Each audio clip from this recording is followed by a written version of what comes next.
Greetings and welcome to another episode of Q Points Podcast. I am DJ Sir Daniel.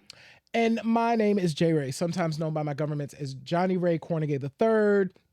And Sir Daniel, it's the holidays. And you know what we do on the holiday. We talk about foolishness. We absolutely do. And I'm surprised. It's good that you said holidays. Mm-hmm. Because this particular topic will make you holler. Yeah. Because the subject of this episode was hollering. Yes. J. Ray, Patti LaBelle's performance for the president in Washington, D.C.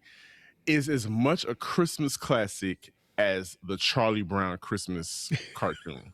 I agree. It's totally as much a Christmas classic as Charlie Brown's Christmas, in the sense that every year we look forward to the memes. And there's one specific quote that we look forward to hearing every year, J. Ray. What is that quote? Where my background singers? But you have to be more frantic. Yes. Your hands have to be in the air and your eyes are going to be protruding out of your head like, where are they? I don't know the words. I need the cue cards. Okay, we need to tell the people here's what we know happened. Yes. Okay. This is hilarious. So one, I had never known about this until social media. I just wasn't watching C-SPAN like that. C-SPAN is not a station that I tune into. And if y'all don't know, if you live outside of the right, it's not sexy. If you live outside of the United States, C-SPAN is the U.S. station that does all of your government-related broadcasts, Senate stuff, all of that. If it's government related and they got to do something over at the Capitol or whatever, it's on C-SPAN. So in 1996, so this is during the Clinton administration, yes. He had just been elected to his second term as president. He hadn't gone through the inauguration yet, but so it's 1996, and they are having the tree lighting ceremony to get ready for the holidays. It's what the people do, right? Good times. Good times. People are there. There's children. A plethora of people are there to see the tree lighting ceremony, and the musical guest is a living legend. It is the Patti LaBelle is going to be the musical guest. So Patti LaBelle. So what I did not realize about this is this went bad from like the beginning. So Patti LaBelle is cued to enter the stage too early. So they're actually still in the middle of the speech, kind of talking about stuff. They're not quite introducing her yet. So she enters the stage and then she looks and she does it like a church, church finger. And she's like, be right very back. Much whoopsies. Whoopsies. Not my time yet. That's how we start this thing. So Patti comes out too early. And then it's time to play. So there is of course, so for government things, they have the military bands, that play the songs. And of course they queue up. And this year they are playing This Christmas, the literal Black Christmas anthem. And This Christmas is playing. And so This Christmas is time. They are playing the music. Here comes Patti LaBelle. She starts. And then she's looking. She gets through like the first verse. And then it's like, this Christmas, where my background singers? Because there's no background singers. This is the band and Patti, right? And then on top, to add insult to injury, Patti don't know the words. So apparently there's a woman who has the cue cards, but apparently she dropped the cue cards, according to Patti LaBelle, and she just put them back in the wrong. Everything's going wrong. Everything's going wrong. Storm. It's the perfect storm of bad. So there's no background singers. There's just Patti LaBelle on stage with the band. Patti doesn't know the words to This Christmas. Mm. And the person who's supposed to feed Patti the words has now gotten them out of order. So Patti LaBelle is at this point just kind of riffing. Doing her good ad-libs. Doing her good. This and Chris. asking questions at the same time. Right. When is somebody gonna come out here and help me out with this song for Christmas? This Christmas. Right. So Patti, there's two videos that kind of talk about this. So Patti LaBelle, right after actually, so there's a great video of her on the Tonight Show. So she's talking to Jay Leno, and her and Jay are just cutting up. Yeah. But Jay asks her like, "Oh, so you got to sing for the president?" I don't think Jay Leno knew how it went, because this is the 90s. Like, it's not like now where news travels instantly. Like, This has to, unless you're watching C-SPAN, you don't know what happened at the tree lighting ceremony. So Patti proceeds to tell Jay like, "Yeah, listen, I did sing for the president. It was really bad. Like, everything about this was bad. Like, none of it went well." And she talked about the fact that the audience was really gracious to her and was really just like cheering her on. But Patti LaBelle in 1996, right after this happened, this is literally like right after, is like, "Yeah, this performance was crazy." Now, 20 years later, she was on Watch What Happens Live. She didn't remember. According to Patti, she didn't remember this. Now, Patti is older, so Patti LaBelle has done a lot of performances, so she probably really didn't remember. But Patti definitely talked about it with Jay Leno on The Tonight Show right after it happened, and talked about how much of a disaster it kind of turned out to be. But so there's that video, and then there is someone did an interview with the military, the band director for the military. This is recent. This is maybe in a couple of years, and they were like, "Oh yeah, I remember that day." And so the question was like, well, where were her background singers, right? We all want to know now. We all want to know.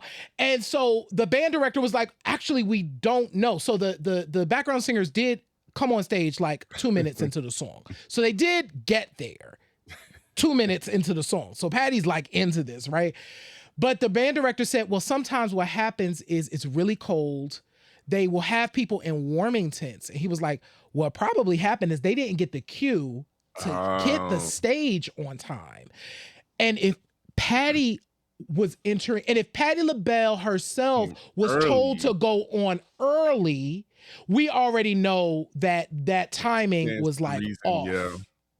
So it is most likely a situation where Patti's background singers did not get the cue to go on stage in time, therefore missing half of the performance of This Christmas, the Donny Hathaway classic, the Black Christmas anthem. So that's kind of the really random, unfortunate history of Patti LaBelle at the 1996 tree lighting ceremony.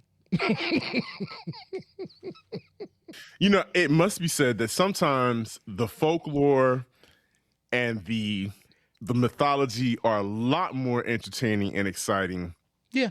Than if she had come out there and done a really good performance.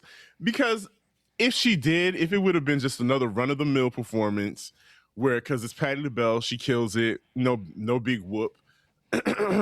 Years later, we wouldn't have this gift. This is a holiday gift to us from the social media gods. Because of the social media gods, because you mentioned something earlier, C-SPAN, there's a possibility that this performance wasn't even supposed to air. Right. It probably didn't even air.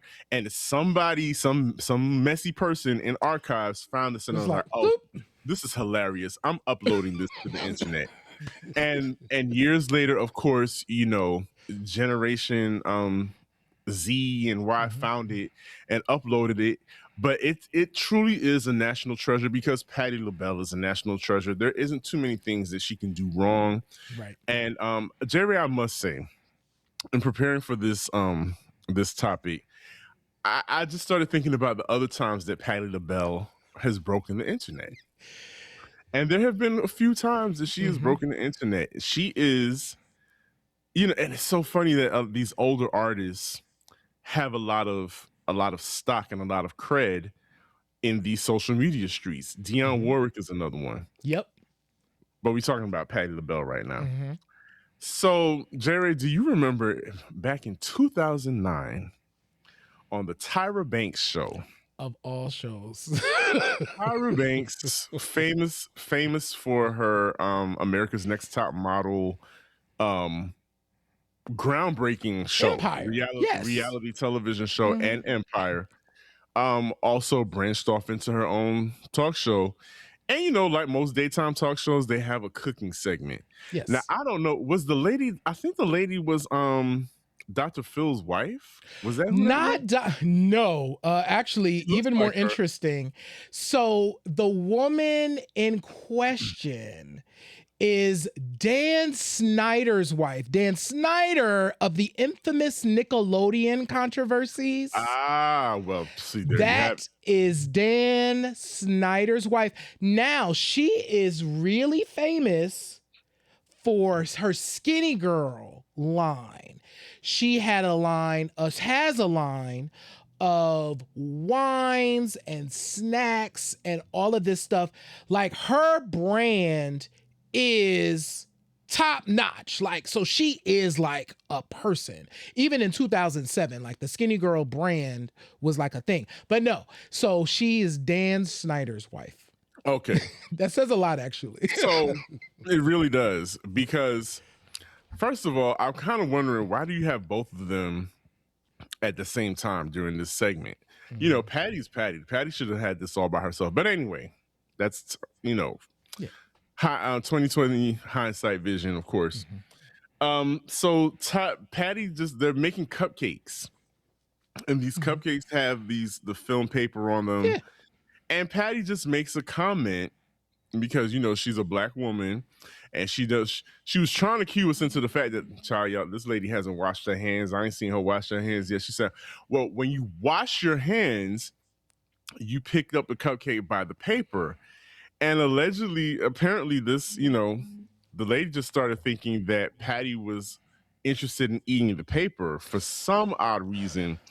And Patti was not amused. She was not amused. She immediately went into Philadelphia mode, like what? What makes you think I want to eat paper, boo? And I mean, the funny part was that Patti could not let it go. She couldn't. Patti was like, hold up.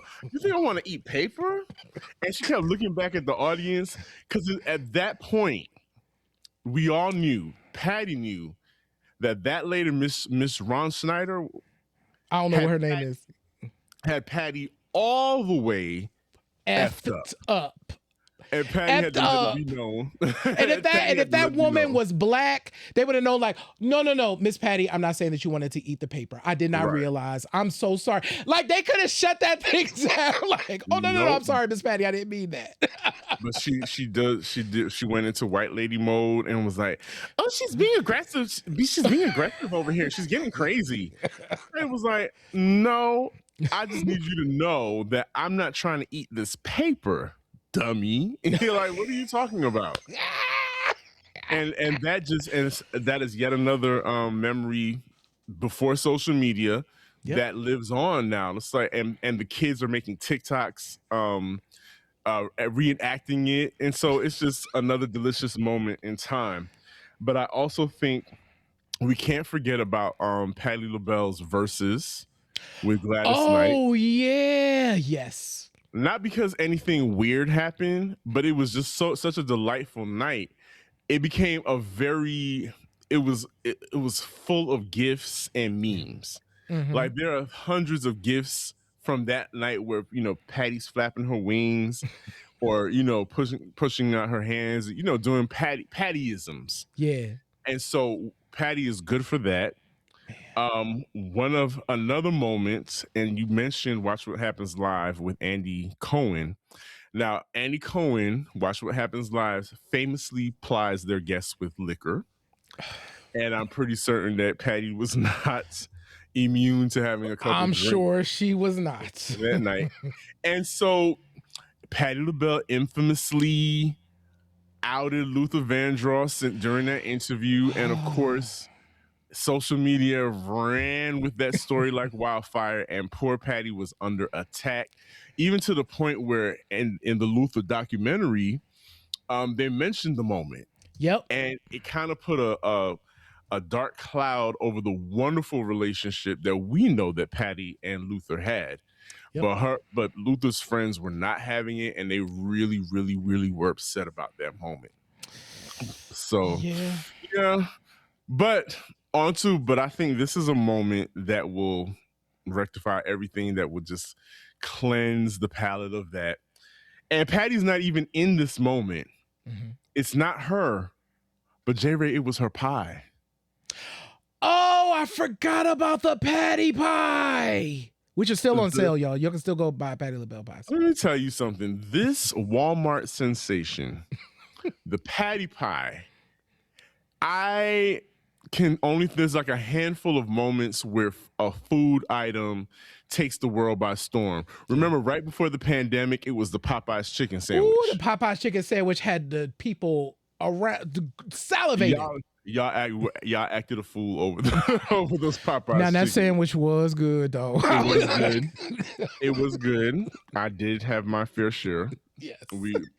But going back to the Patti Pie was this phenomenon, and a unknown singer, hairdresser, stylist made a video. You know, this time everybody makes videos, and people and was giving his reaction to the Patti LaBelle pie. And James Chanel Wright was singing his face off. My God. Singing his face off about this Patti Pie. And that led him to having a whole career, or even becoming more known as a singer, because he was already known as a singer in different circles. But now James Chanel Wright has a name of his own because of that moment. You know, he sings background with Tamar, and does his own thing. You know, became an internet sensation because of the Patti LaBelle pie.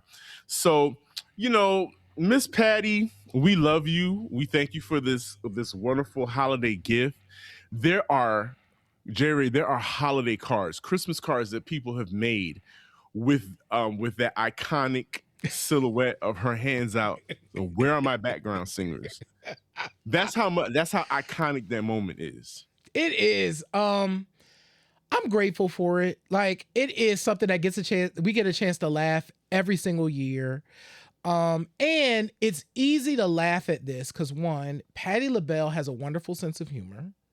If it's one thing you know about Patti LaBelle's, when she show up somewhere, she going to cut up, because she loves to cut up. So seeing her in this moment and knowing that Patti LaBelle, if them cue cards was where they needed to be, and if them background singers was there, would have bodied this Christmas. Like, you know what Patti was going to give, like she would have gave it if everything was in place for her to give it. So I agree with you, Sir Daniel. I think this is a beautiful moment to reminisce on, but we did want to shed some light on it. And I do want to correct myself before this show ends. The woman, Dan Schneider's wife, her name is Lisa Lillian. Her brand is called Hungry Girl, not Skinny Girl. Okay, Skinny Girl. Because Skinny Girl was that other chick from Real Housewives of New York. Yeah. Okay. But yes, Hungry Girl is Lisa Lillian. So, but yeah, no, I agree with you, Sir Daniel. Patti is a national treasure, and this is a fun moment, and we now have a new tradition. We certainly do. If I say cue cards or backup singers, you know exactly what to do. Right. I don't know the words. Y'all, thank y'all for tuning in. Happy holidays to you. If you can see our faces or hear our voices, subscribe wherever you are. Tell your friends, family, colleagues about the show. Because if you enjoy Q Points, chances are they will as well. Visit our website at qpoints.com. We got a ton of episodes for you to check out. You can go and binge Q Points all holiday. Check us out on Substack. We have a ton of good stuff over there. And shop our store at store.qpoints.com. We appreciate y'all. We love y'all. Absolutely. And like I always say, in this life, you have a choice. You can either pick up the needle or let the record play. I am DJ Sir Daniel. I'm J Ray, y'all. And this has been Q Points Podcast, dropping the needle on Black music history. We will see you on the next go round. And happy holidays. Yes. Peace, y'all. Peace.